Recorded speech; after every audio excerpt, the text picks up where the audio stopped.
The first time I heard the booming voice of Max Kirkland, the Hollywood legend, I felt transfixed by his deep baritone growling into my iPhone. Nearly every rapid-fire sentence was punctuated with profanity and showbiz grandiosity.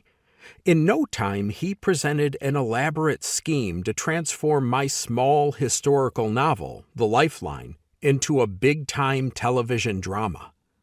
Writers have been warned about the tempting lure of such pitches for more than a century, ever since novelist F. Scott Fitzgerald of Great Gatsby fame was enticed to move to Tinseltown, hoping in vain to transform his literary words into gold. Kirkland must have sensed my trepidation.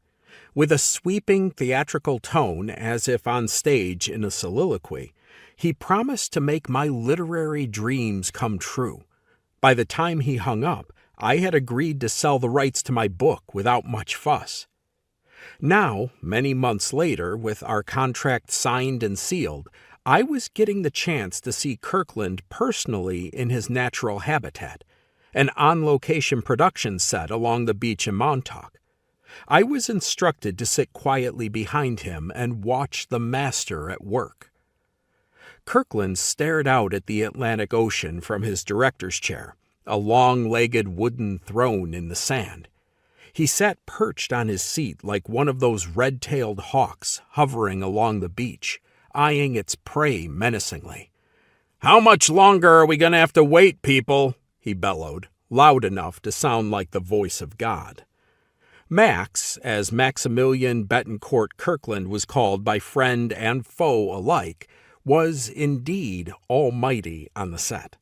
He was a powerful combo plate of producer, writer, and director, known in television terms as a showrunner. Max ordered his assembled crew around the drifting sands, like an emperor crossing the desert, while they prepared the opening scene of his new creation. Kirkland grabbed a megaphone so he could be heard above the waves. He barked out last-minute instructions to the frantic camera people, struggling to find the right angles on the rocky shoreline before shooting commenced. The highly paid Hollywood stars, surrounded by scores of $15 an hour extras, waited patiently aboard an exact replica of the sunken SS Louisiana, a ship carefully restored and temporarily anchored on the waterfront. "Can't someone steady that shot?" Kirkland yelled again, upset by the jumpy images flickering on his sleek black video monitors. In disgust, he flung a copy of the script, aware that delays cost him money.